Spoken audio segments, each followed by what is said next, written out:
المعايير الدولية لحقوق الإنسان أولا، وتخالف أيضا الدستور الذي يمنع محاكمة المدنيين أمام محاكم أمن الدولة، الدستور الذي لم يمضي أشهر على إقراره وتم خرقه بشكل فاضح. سأعطي الكلمة للأستاذ المحامي طاهر، ثم الأستاذ عبد القادر، وأخيرا مع المحامي محمد حراسيس.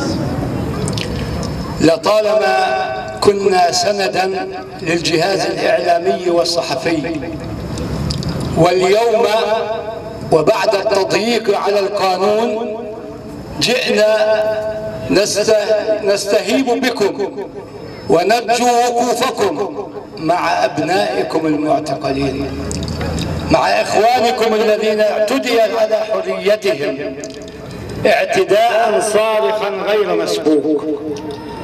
لم نأتي إليكم إلا بعد أن أوصدت كل الأبواب في وجوهنا، فحينما رأينا تجاوز القانون والاعتداء على أبناء هذا الوطن الشرفاء راجعنا دققنا أو قرعنا كل الأبواب. أخذ تعميما على جميع مراكز الإصلاح والتأهيل في المملكة بمنع المحامي طاهر نصار من اجتيازها ورصد ومشاهدة حالات المعتقلين. وللعلم للتشويش القائم، فأنا وكيل وإخوتي في الهيئة أكيد ل15 معتقلا من 19، وقد نكون وكلاء للأربعة الآخرين، لكننا لأنهم لم يأتوا للمحكمة لم نحضر معهم. أما 15 من الحراك الإصلاحي ووكلاء ل6 موقوفين من الحراك المطلب المجني عليهم. الحراك المطلبي موقوفون منذ 7 أشهر، ذاقوا كل أنواع العذاب وأعطيت لهم كل أنواع الحبوب لئلا يصحوا من نومهم. عندنا ما يقال، لهذا بالأمس منعوا مؤتمرنا الصحفي وأغلقت النقابات، واليوم جاءوا ليخلعوا خيمة الاعتصام، وقبل ساعتين أصدروا بيان الأمن العام للتعطيل على هذا اللقاء ولتفنيده. أنا لن أطيل لضيق وقتكم، ولكني أقول إن المضايقات على معتقلي الحراك الإصلاحي قد بلغت مداها، فيها كل أنواع التعذيب النفسي والجسدي في أمر غريب عن مجتمعنا وأخلاقنا العربية الأردنية، عدا عن القانونية والدستور الأردني يخالفونه ليل نهار. اعتقلوا باسم القانون وباسم الدستور هؤلاء الشباب، وهم أول من يخالف القانون ويخالف الدستور عندما يتعرض هؤلاء السجناء للإكراه النفسي والجسدي والتعذيب. أما قضية الملح والطعام فهي ضرورية جدا، لا يجوز أن يبقى السجين بدون ملح لأن ضغطه ينخفض، والمعدة والإمعاء ممكن أن تتلوث ويحصل له التهابات وتتعفن. الملح ضروري جدا لحياة الإنسان والماء والكلى. وأما أن يعرضوا على طبيب، القانون ينص على أن المضرب يجب أن يعرض على طبيب بعد 24 إلى 48 ساعة على أقصى حد، وما يحصل هو أنه يمر عليهم ممرض فقط، لا يمر عليهم طبيب ولم يكشف عليهم طبيب، ممرض فقط ينظر إليهم من بعيد ويطمئنهم ما نزل على قيد الحياة ويذهب. هذا ما يجري واقعا. لذلك أضم صوتي إلى صوت إخواني تشكيل لجنة محايدة للتحقيق من الجسم الصحفي والقانوني ومنظمات حقوق الإنسان حتى يمكن أن يعطي تقريرا محايدا وذا مصداقية.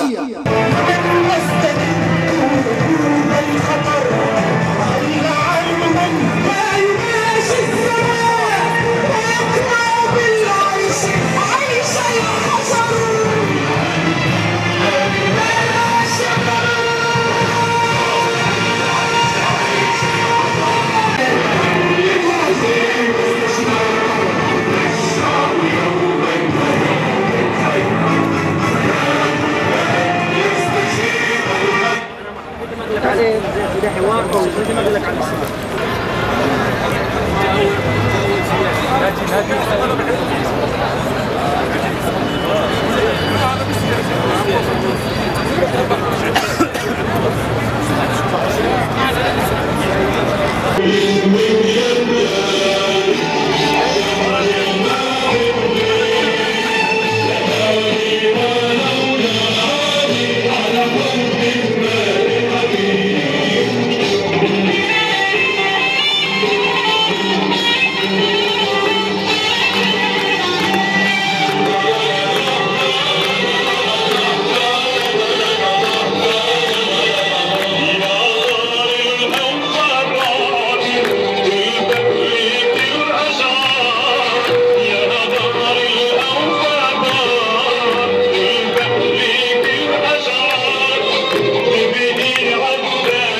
يكل همه أن يستقل أو يميل أو يميل.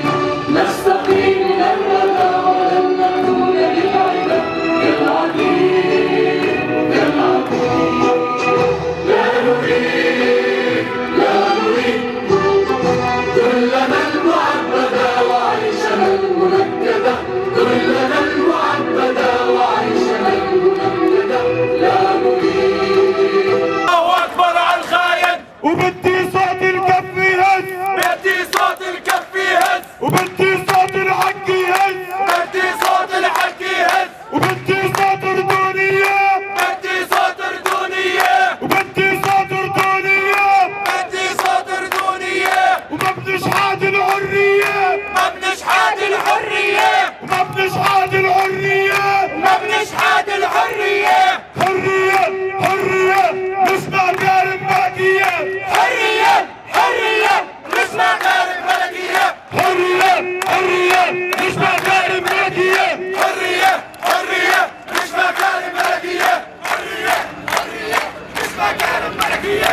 السلام على سيدنا محمد النبي الأمين وعلى آله وصحبه أجمعين، وبعد. إنهم فتية آمنوا بقضيتهم، نشبههم بأهل الكهف الذين آمنوا بربهم.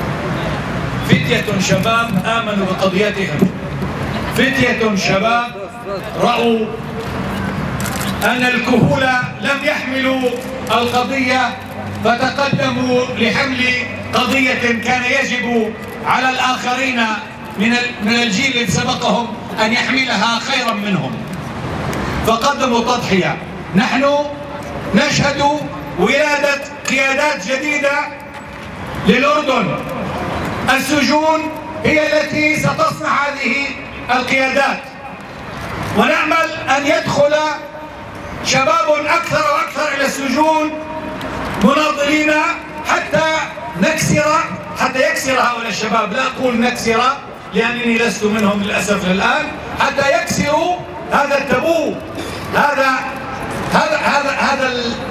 الطغيان، هذا الطاغوت الذي يجثم على صدور الناس. الكل يعرف أين الفساد، الكل يعرف أين مصدر الفساد، الكل يعرف من ينهب البلاد، الكل يعرف من يحمي المفسدين. يتهامسون فيما بينهم.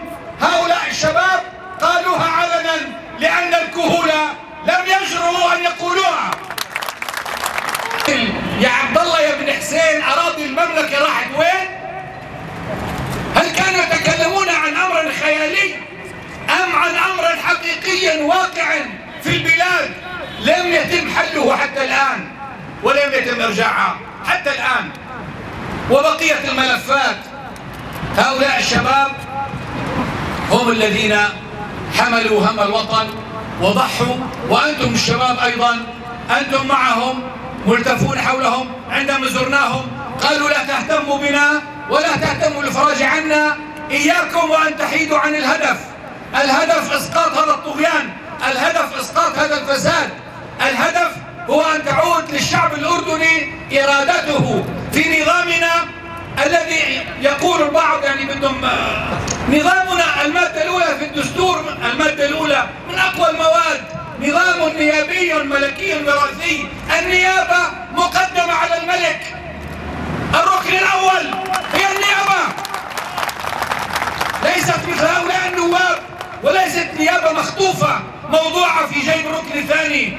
كما لا يجوز أن يعتدى على الركن الثاني الملك، وهي خيانة عظمى نقر بها، لكن الخيانة العظمى الأكبر أن يعتدى على المجلس النيابي لهذا الشعب، وأن يفصل تفصيلا لخدمة الركن الثاني بدلا من أن يخدم الركن الأول الذي هو المبايع، والركن الثاني هو المبايع. هؤلاء الشباب بدأوا يدركون ذلك، وللأسف أن كثيرا من القيادات السياسية ما زالوا متخلفين عن هذه الشعارات التي يجب أن يحملوها هم، ويجب أن يتقدموا الصفوف هم في السجون، وهم في أن يضربوا وأن يقتلوا وأن يغتالوا حتى نحقق لهذا الشعب ما يريد. نقطة أخيرة هي عتب على الشباب الأردني. منذ أكثر من 18 شهرا والحراك قائم، وكنا نتأمل أن يدركوا أن عليهم أن يلتفوا بحراك موحد. بدأنا نرى البعض 6-7 حراكات التمت. يجب أن يكون هنالك حراك أردني شبابي واحد، وإذا لم تفعلوا ذلك فقد خنتم القضية. نريد أن نسمع عن حراك واحد لتأخذوا مكانكم في الساحة السياسية، لا لكي تتحركوا وتتحركوا وتتحركوا ويخطف الثمار العجائز مثلي. السلام عليكم. حرية من الله، اسمع وافهم عبد الله.